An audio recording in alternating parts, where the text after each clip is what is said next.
Welcome back to the OSM channel. A moment ago I had the camera focused on my Craftsman LT2000 lawnmower, and as you observed from that video clip, I'm having difficulty turning the engine over. It doesn't want to start. Now the motor in that lawnmower is a Briggs and Stratton 19.5 OHV motor. Now sometimes the flywheel will make a complete 360-degree revolution and then it stops, almost like it's hitting a wall of compression, and other times the flywheel doesn't want to turn at all. I can hear that starter whining, so it's wanting to turn the engine over, but it just seems like there's too much compression. What's the issue? Well, commonly it could be one of four things. You could have a dead or weak battery, you could have a faulty starter, you may have improperly adjusted valves, or you may have a bad camshaft. Now how could a camshaft go bad? It's pretty simple, right? You just have that gear in the lobes. Well, the camshafts on some of these small motors are pretty special. They have something called a compression release lever. Let me refocus the camera on this camshaft and I'll show you how that compression release lever works. So here's the brand new camshaft that we're going to install on this motor. I recommend you only use OEM camshafts. You can get the aftermarkets for a third of the cost, but you're taking a big risk. Anyway, on this camshaft we obviously have the main gear, the intake lobe, and then the exhaust lobe. If you take a look at the intake lobe here, notice that there's a little slot machined into the side of this lobe, and there's a little rod that goes into that lobe. Right now that rod sticks out proud past that lobe a little bit. Here I have a new lifter. So as you're starting the engine, this lifter rides up over this little rod and it's not touching the camshaft. So what this is doing right now is it's actually opening up the intake valve ever so slightly to release some of the engine compression, and that's done intentionally to allow the starter to turn over the engine. And once the engine starts going, it gets up to speed, what happens, centrifugal force forces this rod away from the center line of the camshaft. And then this little rod has a flat spot, and that flat spot will then sit flush on the intake lobe. See how that sits flush now? So the lifter will ride flat over the lobe and the engine will run at full compression. So how can you confirm for sure that you have a bad camshaft compression release? Remove the valve cover, and then you want to turn the engine over manually. Watch for the exhaust, the upper valve, to cycle once, and then once the intake valve goes to cycle, I believe towards the end of that cycle it should pop a little bit. And when I say pop, that's just the lifter riding over that little rod on the camshaft. So if you're not noticing that the intake valve is like popping a little bit, it's pretty much definite at that point you have a bad camshaft compression release. There's the exhaust valve coming back up, intake valve going down, coming back up. Now pay attention to it right here. What it should do is go back down ever so slightly and click a little bit. It's going back down, and there's that click. And that is that compression release. Exhaust, intake, up, back down a little bit, click. And you do want to fix this as soon as you find out. If you leave this damaged, you could have a piece of that camshaft compression release just floating around in your engine, and eventually it could bind up in the gears and totally destroy your engine. So we're going to get this fixed up today. First thing we're going to do is start draining the engine oil. Alright, to drain the engine oil, pop this cap, and this is a left twist and then pull out.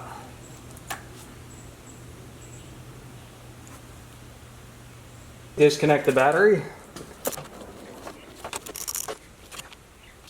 Now while that engine oil is draining, I'm going to go ahead and remove the exhaust. There should be a 3/8 inch bolt bolted onto the head, and then there are also 2 1/4 inch hex bolts that bolt the exhaust into the side of the head, and then I'm also going to remove the valve cover.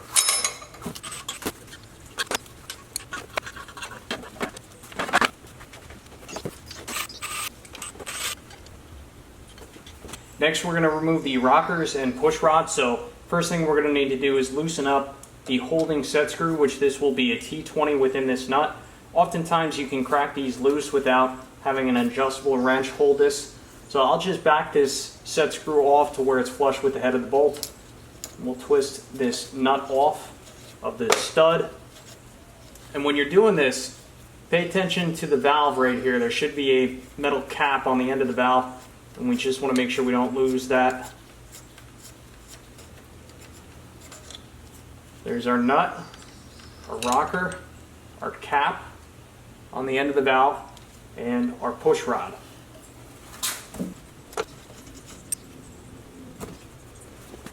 Next, let's remove the engine cowling.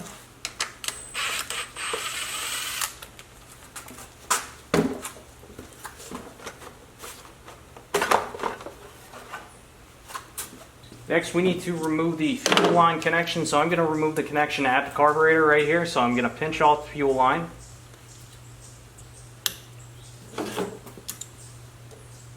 Remove this clip.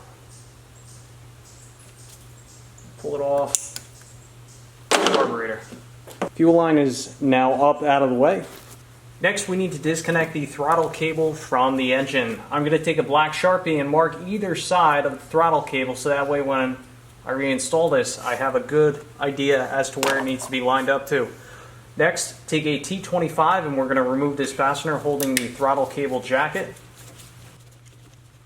Lift it up out of the way. You can reinstall this back on the engine if you'd like. And we should be able to work this at a 90-degree angle, pull it out.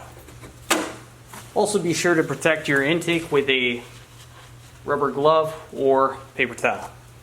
Now that the engine oil is completely drained out, we can remove our funnel, push this petcock in, turn it to the right, reinstall this cap, get our oil pan out of the way. Next, we need to disconnect this electrical connection. And we also need to disconnect this lead going to the starter.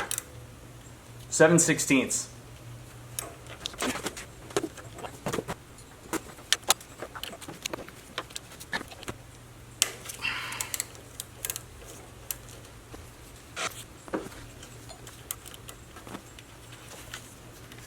Optional, but I also recommend removing the oil dipstick fill tube just to ensure we don't damage it when we remove the engine.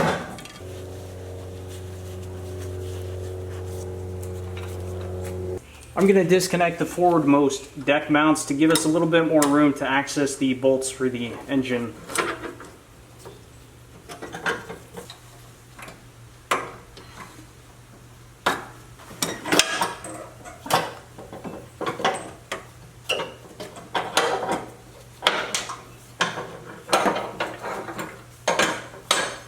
So now if you go to the underside of the mower, here's the motor output shaft.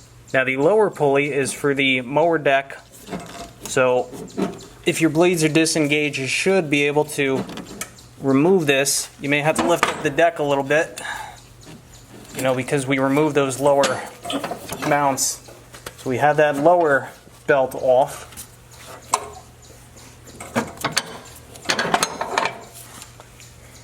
Then the upper belt is the drive belt. And as long as you have that foot pedal pressed down, you should be able to pull this off here as well. You see there's like this metal spring up here that may fight you a little bit.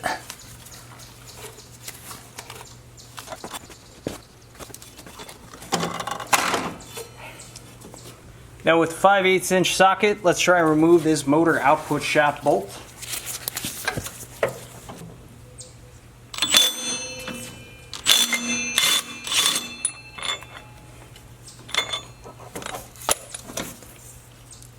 We can slide pulleys out of the motor output shaft. Now at this point, the only thing holding this motor onto the mower are 4 bolts. One bolt here, and then 2 other bolts on the other side of the motor in the same spots.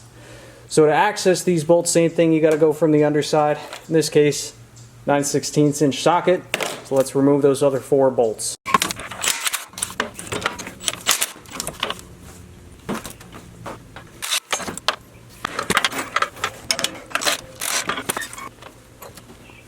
Now the engine should be free from the mower, and at this point you can lift it up and move it wherever you need to move it to. It weighs probably about 60-70 pounds. Alright, got the engine up on the workbench. Just spent probably the last 15 minutes getting all that oily residue off the bottom case of this motor. Use Super Clean. The stuff works fantastic. I just don't like the smell. It very chemically smells, so have a fan going.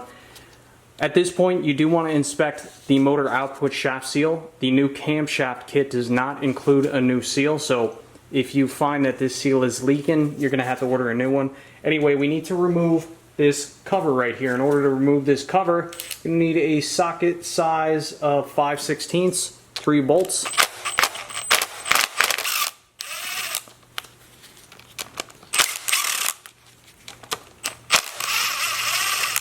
I'm going to gently pry this cover up.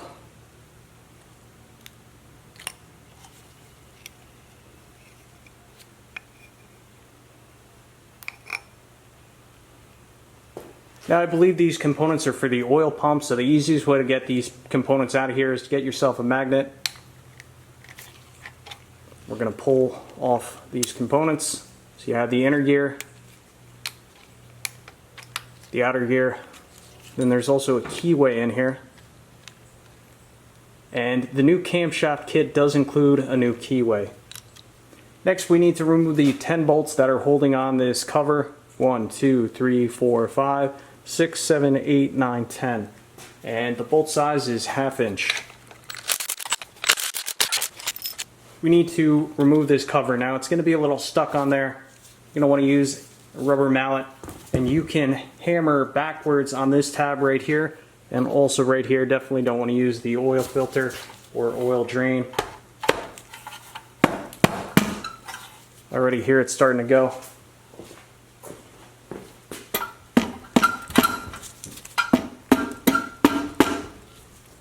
See it starting to separate.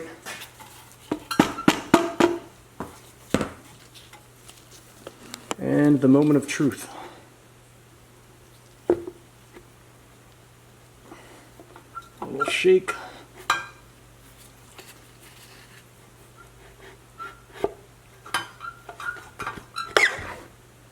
There she is. Next we can remove the governor. So we're going to grab the governor at both ends. Just pull it straight out. You want to make sure you keep everything assembled because you don't want to start messing around with this governor. So it should come out in one piece, and we're going to position it upright so nothing falls off that shaft. Finally, we should be able to remove the camshaft.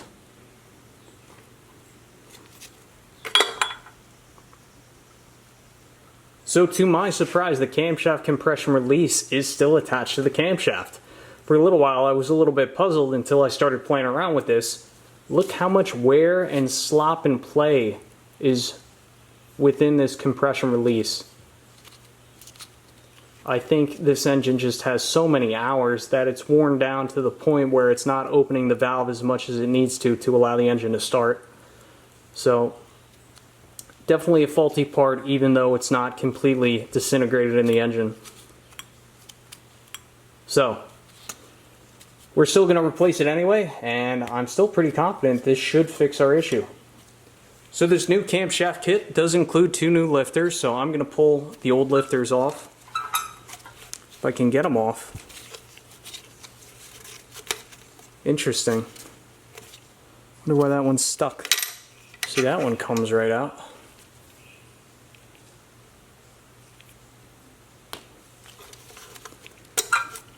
Huh. Got a little stuck in there. I'll show you these lifters in a moment, but there's definitely a little bit of wear on them as well. But let's try and install the new lifters. Right in. Right in. Interesting. So a moment ago we noticed that this exhaust lifter was a little bit stuck in the engine, and I think I have a feeling I know why, and I think this was also contributing to our issue because that could cause the exhaust valve to stick a little bit, right? So here is the intake lifter. Notice how the shine is kind of even, right? So this was wearing in evenly. Now if we take a look at the exhaust lifter, notice the shine is not uniform. It's a little bit darker right here, a little bit shinier here and here. So I have a feeling this wasn't wearing properly, and we can confirm that by using these calipers. So if I grip, somewhere around here, we're at like 75. Sorry, the camera's not in focus, but we're at 75. Now if I go down towards the bottom, see, we're more like at 80. So there's a difference between here and here around 0.005 of an inch. And that could definitely cause this valve to get stuck in the, or well, it could cause this lifter to get stuck within the engine. Now, I think what happened, when I replaced the head gasket, I noticed that the exhaust valve guide had migrated. It had shifted, not allowing the exhaust valve to open properly. I think because it shifted and wasn't allowing the exhaust valve guide to open properly, it was causing uneven wear on this lifter. And that's why we had that 5 thou of difference between here and here. So I think it's really a combination of issues. Definitely a worn out camshaft compression release, but also that valve guide being migrated and the uneven wear on this lifter definitely all have contributed to our issue here. Alright, so off camera I scraped the gasket off the surface. I also washed out the inside of this engine with some parts cleaner to get all the gasket material out of there. It's nice and clean. We have our lifters installed, and now it is time to install the new camshaft. So what I want you to pay attention to is the main output shaft. If you notice, there's a little dot, and that is a timing mark, and it's really important that when you install the new camshaft that you line up those two timing marks. So on the new gear, there's a little circle dimple right there. I know you're out of focus, but just gonna insert this down in here, get the timing marks lined up, and then I'll show you what that looks like. So there's a better shot. If you look at the motor output shaft, there's a little dimple right here on this spline. And then if you take a look at the camshaft, in between splines here and here, there's this circle. So you just want to line these two timing marks up. That's all there is to it. In the meantime, I'm going to put this project on hold because I'm waiting for the new gasket to come in. Should be in sometime tomorrow. New gasket came early, thankfully. I had that installed onto the case. There's an alignment tab here, and on the other side of the motor, right by the starter, which you can't see, I have the governor. We can now reinstall the governor. When you reinstall the governor, you need to ensure that these teeth engage with the camshaft teeth. That is engaged. Also, really important note, on the end of the governor there's this metal tip. That metal tip needs to be in line with this metal backstop right here, so just make sure that that's in line. And now we can reinstall the sump. Alright, let's give this a go. I'm going to lubricate the crankshaft. I am going to reuse the old seal because it's not leaking. No reason to replace it. So I have the sump.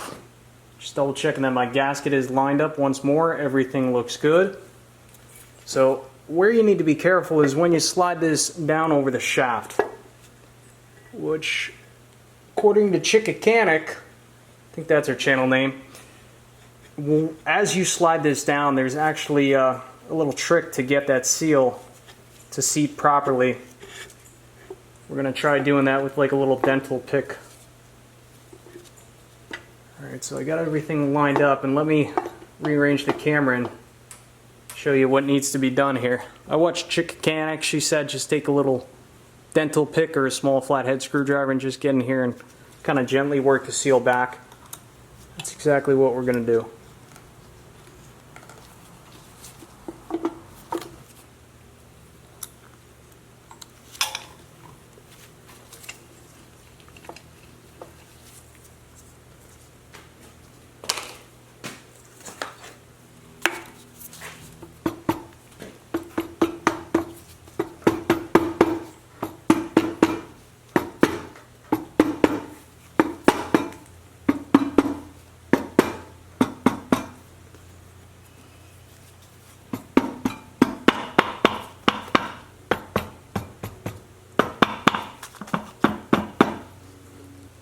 Another tip, if you're having trouble getting your sump to go down and you're sure everything's lined up properly, you can take a rubber mallet and just lightly tap on the case, and that's what I ended up doing to get it to seat all the way down. So everything looks good. Time to reinstall the sump bolts. If you take a look at the bolts, looks like there was some red Loctite on these bolts at one point. I don't have red. I'm going to take some blue and just coat the ends of these bolts. I'll get them started by hand, and then we will get them seated, but I'll check back in before we start to seat them. Alright, now that I have all the bolts installed into the block, what we need to do now is we need to get these bolts seated. We need to tighten these to the point where you're just starting to feel some resistance, but it's also important that we seat these bolts in the sequence in which we are going to torque these bolts down. So again, first we're going to get them seated, and then we're going to torque them down. So The sequence is 1, 2, 3, 4, 5, 6, 7, 8, 9, and then 10. So in that order, we're just going to seat all these bolts now. 1/2 inch drive. I have all my bolts seated. I've also stood the engine back upright. What we're going to do now is torque all these bolts down to 220 inch-pounds.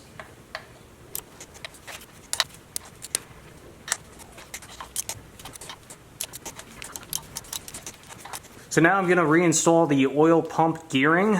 So the first thing I'm going to install is this new key that came included in the new camshaft kit. Rotate it until it gets seated in the outer gear. Then the inner gear, and ensure that this inner gear slot lines up with the keyway slot.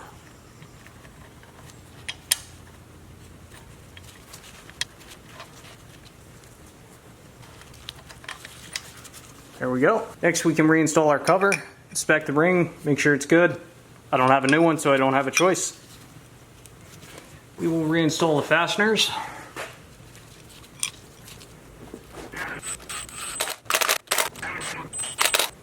Now we can reinstall the engine on the mower.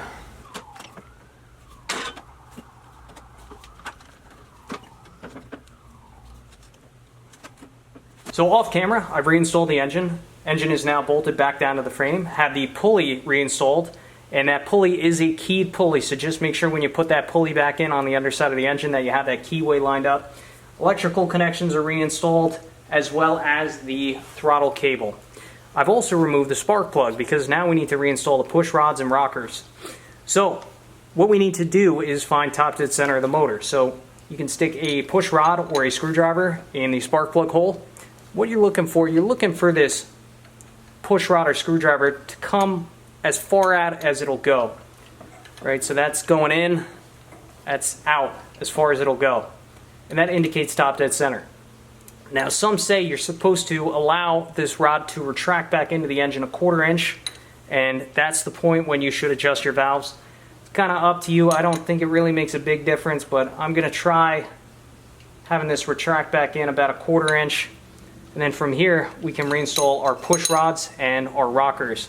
Steel push rod goes for the exhaust valve, which is the upper valve, and the aluminum push rod goes to the intake valve. By the way, I will be replacing that aluminum push rod with a steel rod. These rods are the same length. The aluminum one just doesn't seem to want to last. Alright, let's install these rockers. So, top of the valve is going to be this little metal cap. From here, we can reinstall the rocker. Ensure that the push rod is seated properly within the lifter. Install the rocker. And the holding nut. Now for the intake, we're going to set the valve clearance at 3 thou. And for the exhaust, we're going to set the valve clearance at 5 thou. Feeler gauge, put it in between the rocker and that cap. Twist down the nut. Check that. I'm going to take my T20, hold this nut in place, tighten down this set screw within the nut. Get that nice and tight. Check my clearance once more.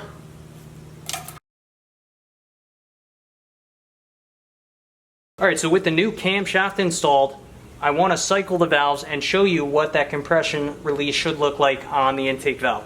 So I'm going to cycle the engine through. There's the exhaust valve coming back up, intake valve going down, coming back up. Now pay attention to it right here. What it should do is go back down ever so slightly and click a little bit. It's going back down, and there's that click. And that is that compression release. Exhaust, intake, up, back down a little bit, click. That is a properly functioning camshaft with a compression release lever. Perfect. Just got everything put back together. New oil filter, oil, put a new gas tank on, half filled with gasoline, put a new Magneto on there, set the gap at 12 thou. Valve clearances are set properly, so we'll see what happens here.